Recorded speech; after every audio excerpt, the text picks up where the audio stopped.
फी फजब जाओ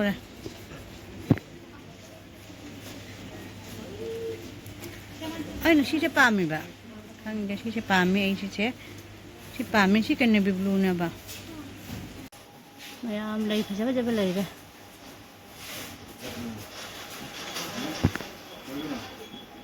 ꯁꯤꯗꯅ ꯃꯌꯥꯝ ꯂꯩ ꯃꯌꯥꯝꯁꯤꯗ ꯀꯔꯤꯅꯣꯅꯦ हाय मैम अनिता नटराज नौसेरी खुरंजरी ma'am ma'am ngasisu video anabum pura rae ngasisu daily blog ni nuti gi aina kai kai tawa adu ma'am da share tawa ko ma'am sum adu ma'am ai video se makhata nang nasi ko ma'am good morning ma'am ngasi di nuong su chui nung sa rồi nuong su re an tao nimit ka thok to re ba hi ma'am ngasi di ka bisal chaluge kuira ina bisal chatti che chahi ama hele ba ngasi di aina bisal na aina sum apan ma khara ne sum poche ama ni khaloge chatpane ba ka chatoina ba adu sum ma'am da dum share ta ke ma'am ko emne si ai video se sum ma'am akoi chali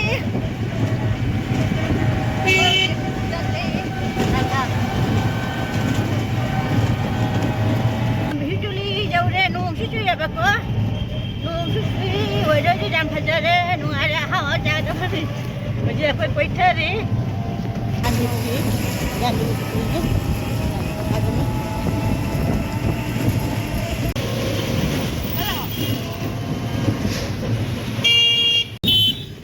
Mayam real ke jauh re, re, real ke par way re, real ke nanda re, nate real ke par way re. उन्हें जो फंगुक की दुकान पर जब जब जोड़ ले ma'am पति ना मस्जिद मचान अच्छा बोली छोटा लगे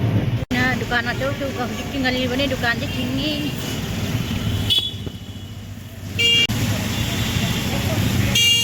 खाने से दुकान अच्छा बनी मस्जिद नी कहाँ जाएगी हाँ ये अच्छा होगा मस्जिद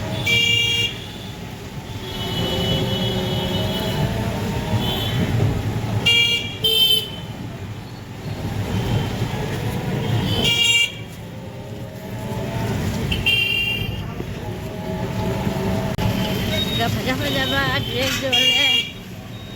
क्या मन आए बसे ले रहे थे बकम आधा ऑटो ये कई का लो थमनी से ये पुलिस पुन लाल ले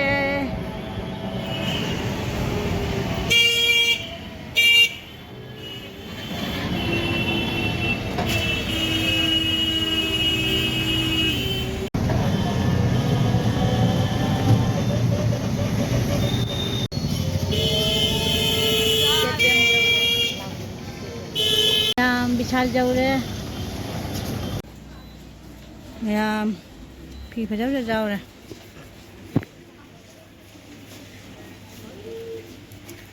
अꯩꯅ ꯁꯤꯁꯦ ꯄꯥꯝꯃꯦꯕ ꯈꯪꯗꯦ ꯁꯤꯁꯦ ꯄꯥꯝꯃꯦ ꯑꯩ ꯁꯤ ꯄꯥꯝꯃꯦ ꯁꯤ ꯀꯩ ꯅꯦꯚꯤ ꯕ꯭ꯂꯨꯅꯦꯕ ꯁꯤ ꯂꯩꯔꯦ ꯐꯖ ꯐꯖꯕ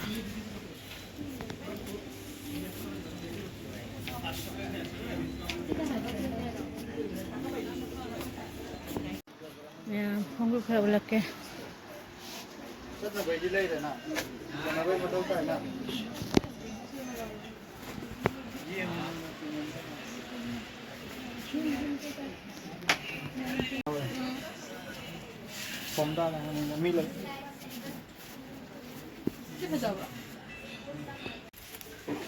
मैम मसा से मसला हाँ पर जाने खरा लग रहा है इधर हाँ एक मिनट और ना मैं भी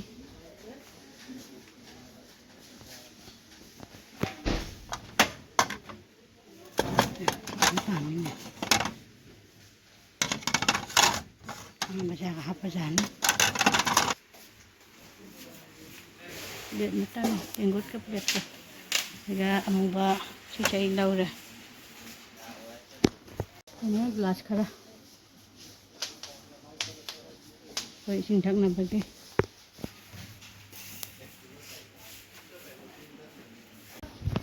मैम सिना खाबाई नुबाई करी कराने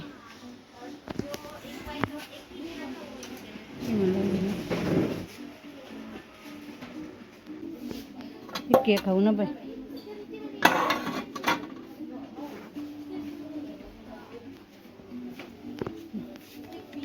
ชุดปามนี่ที่มาเล่าดิ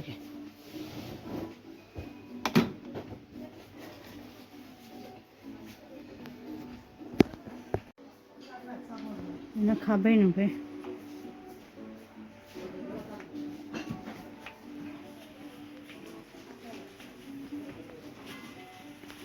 เนี่ยนกชีวิตยังตาลนะเบคอนห่างใช่พายใจกว่าชิทองบ้านไหวก็จะเข้าในประหยัดใจนู่นมันใช่น้ำตาลวันนี้ขึ้นไปใช่จานปานก็เห็นนี่พอพอเด้อจังหวะมันไต่เนี่ยลูกชูมาสานนี่ยังมันแกมลุ่มมีก็ใช่ไหมยังนักเกย์เล่าดีเล่าอะไรดีเลยแบบที่ลุ่มมีก็จะเฮบี้นี่แกมันใช่แกนี่สิบจำแกก็จะจำลุ่มมีพอดีพอไอ้ที่เลยอาจจะก็เลยอยู่นี่เราอะไรพอจะไปเรื่อยใช่ไหมยามได้เลยเนี่ยคนมาจำมาจ้ะยามที่เจ้ MRP เด็ดกว่า549เนี่ยบ้าดูออฟเฟอร์นะ299ออฟเฟอร์นะ299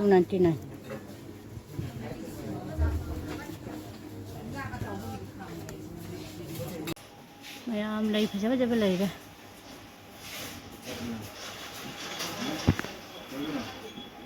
ที่กันนะ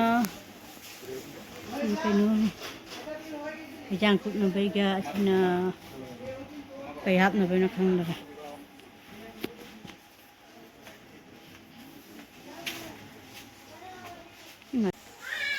ยามที่นั่นเก็บทิ้งกับบอทลกัน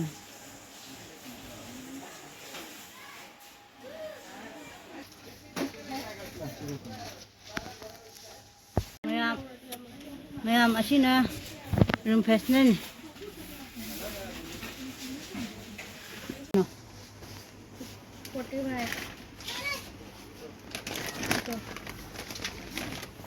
ี่ไก่คนเพิ่งเอาไปหรอไม่ยามเลยไม่ยามที่เรื่องคดีนู้นนี่ไม่ยามก็ใช้เล่าเลยนะฮะจีบินที่บ้านดาจัลลานี่เลยที่ผมเลยไม่ไปดูไม่เลยไปไม่ไปดูบ้าไอ้หน้าผู้ชายน่าเลยไม่ยามไอ้เลยไปดีเลยที่เกิดอะ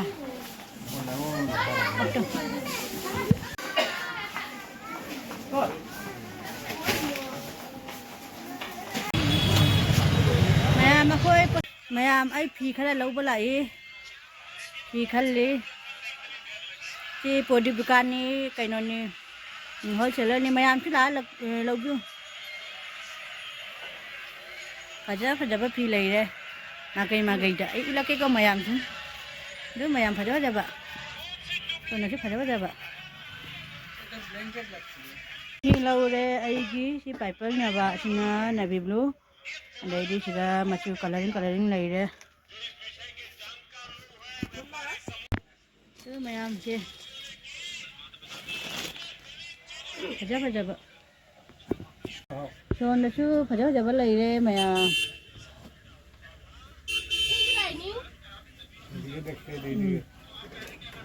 thì cái này chứ mẹ em ship phải giấy nè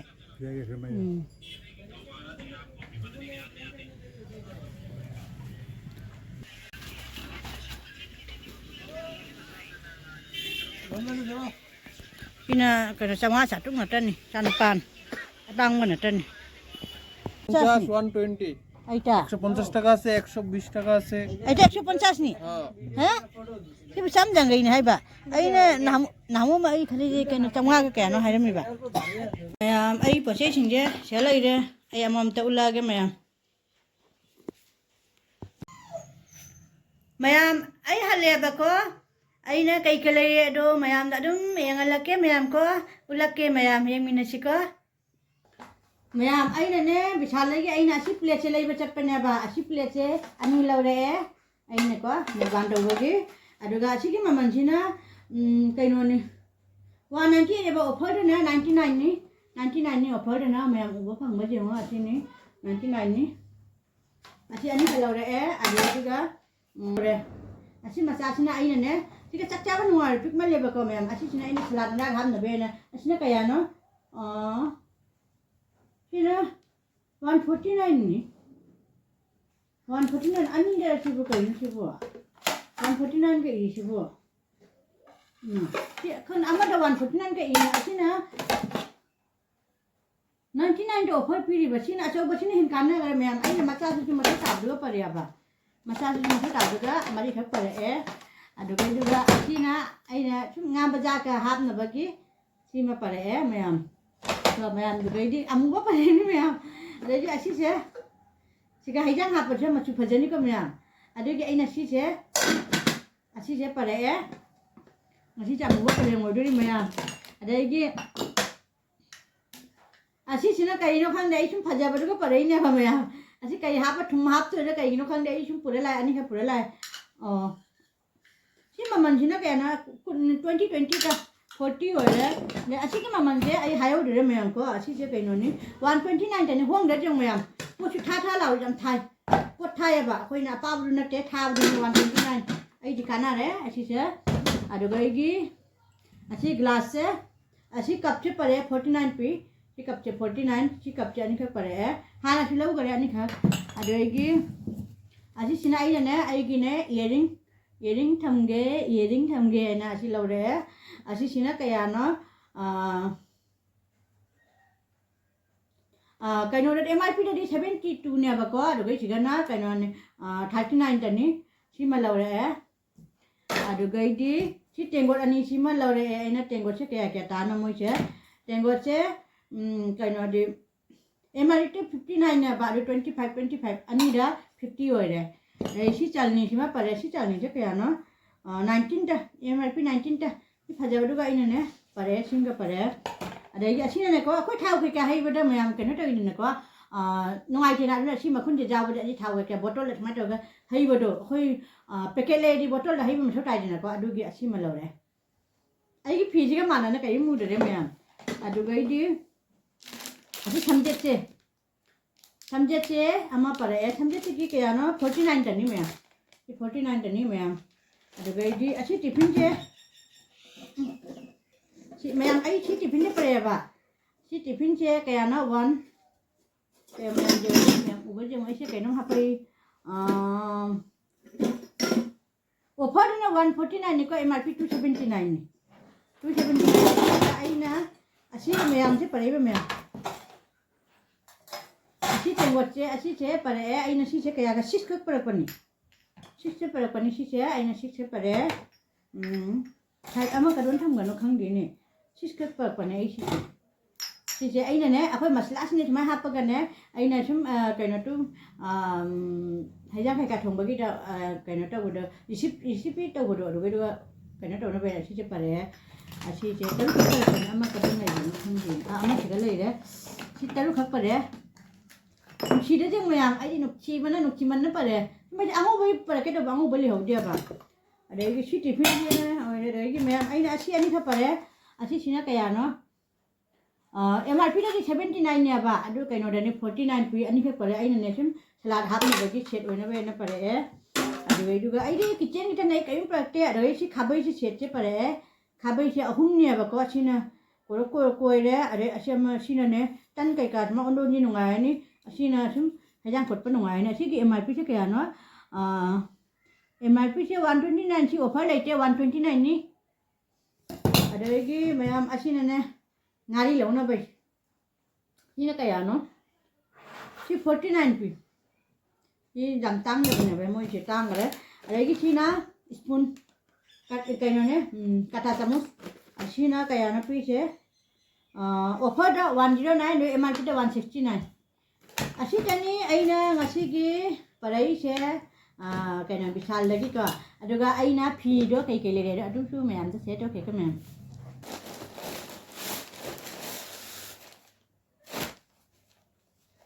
ma'am ऐसी पाइपल से वीडियो जम कलर हा गरे ओरिजिनल दे ऐसी कलर न ते सिgai gi light color ne ba video de jam ha le adugai di asi se to ga ne aina ne kurta तो ना बा आई मिटुन जाएगी लाइक हम चट पड़ा असी जे टू लगा छे लगा चट के खल्ली ना बा चट ती चला दी असी जे छेट के ना असी जे कुर्ता तो मी असी चे लौरे ए सी जे क्या मीटर ले रे 170 सेंटीमीटर का अभी लाइनिंग का लौरे अरे गई असी ना ये इचान पे की नेवी ब्लू नी चिंग मैम सी फजरे जो आई पापा में मागी टुरे इसी जानी से फजरे मैम सिस्माई ले रंग हुए बको अदोगी सी जो माई लाइनिंग लौरे है अदोगी दुगा माई सी मचू ने बस उत से चे तो इन्हें डिजाइन तो रे असी सिमा लौरे है सिना कहना 120 सेंटीमीटर पर है ये 2 दो मिल ना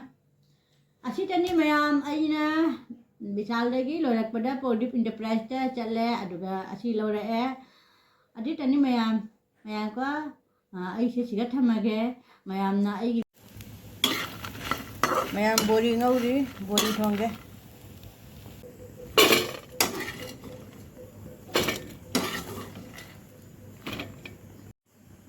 बोरी ngौबो लोरे खांग से सारे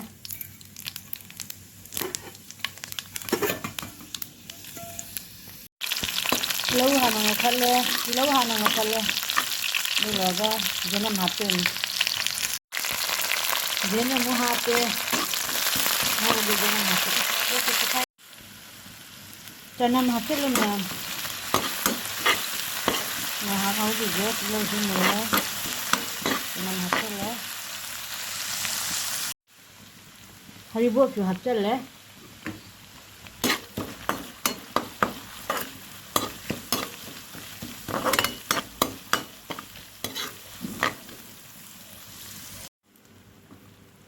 मैम आई मरु जिलोय हापे धनिया पाउडर दगैदी हल्दी पाउडर दगैदी जीरा पाउडर पाँचफोरन पाउडर दगैदी चिली पाउडर लोय हापे हजी इसिंग हापनी मसला के फुटके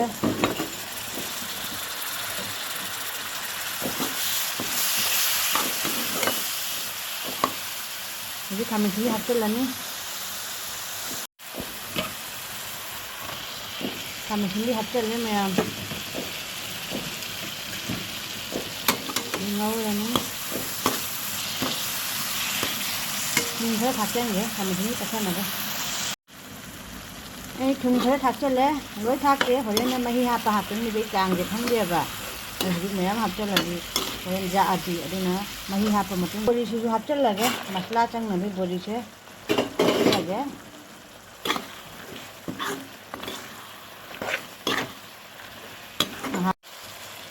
फटिगोम हापचनगे खरा खुइरे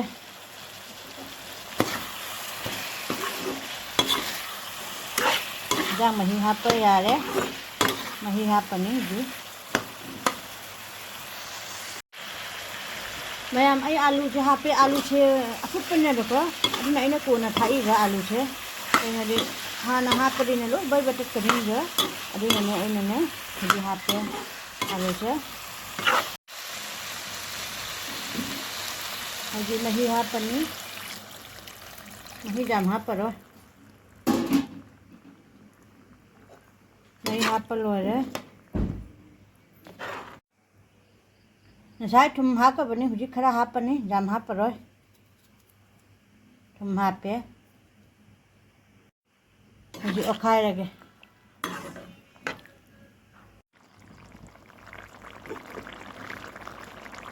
मैम हैजाम से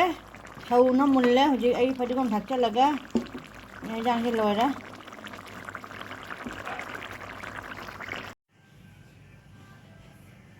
mayam phadi kom thak challa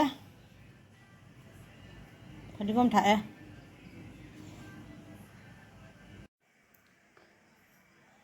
mayam ai gi ne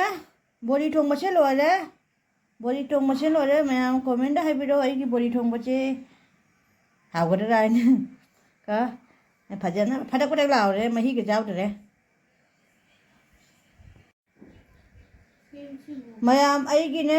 बोरी थोंग से लोरे मैम कमेंट हाइबिरो आई बोरी थोंग से फटक फटक लाओ ना थोंगनी हावगद्रायना बोरी थोंग से हावदोरा हावद्रायना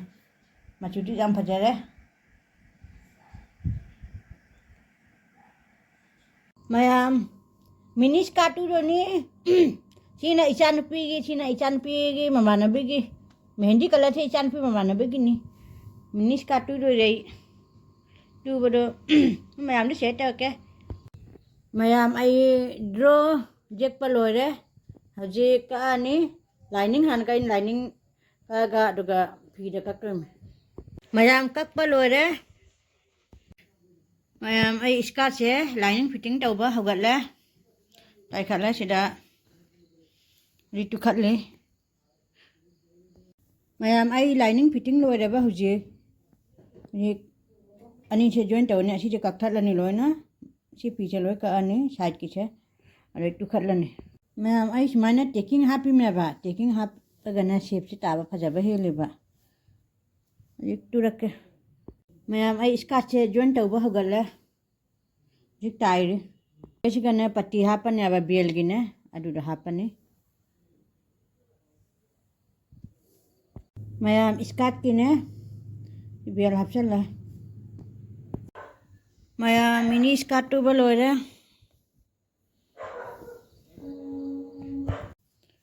mayam mini iskat tu balore aine ne samai design ja hapsal le aba ache design ja hapsal la कुछ लो ना हाँ पे मैं मिनीस का सेट बल हो रहा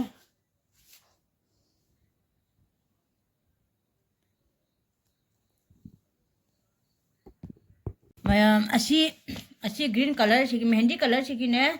असी ड्रॉ टाउ रहा अजी का नहीं शिशु कहीं मिनीस का नहीं si iskat si tu loy la mini iskat ni si na mapan na kayam ha pura sum tai la ni loy la tu ba mayam si phi se ai chan pi phorok tu gi ba ale ma phi ne ba phi se khatang tan ni aduga ai na si gi crepes amu ba gi se asi ga na tawa design tawa tu do ni adu su mayam da adum se tawa ke ko mayam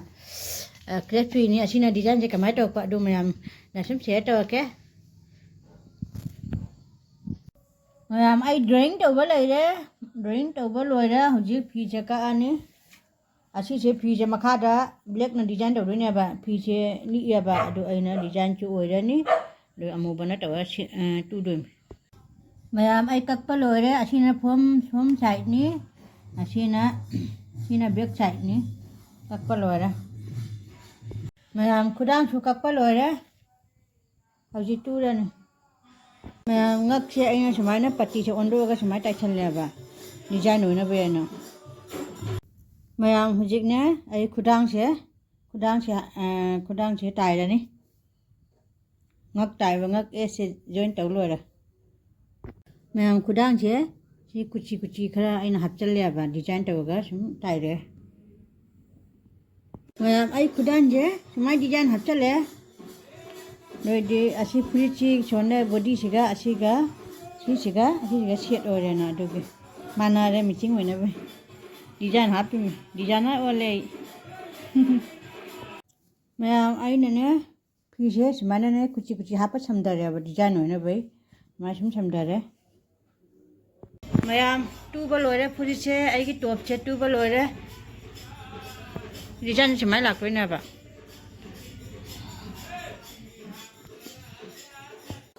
mayam ai ki puri che tu balore mayam design tahu na tu re, mayam jangan lagi kau. Si design tu re tu mayam.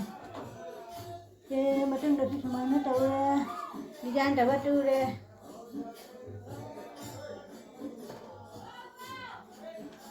Mayam, angau baga muka si jam cana bane baga, angau baga muka si cana bane.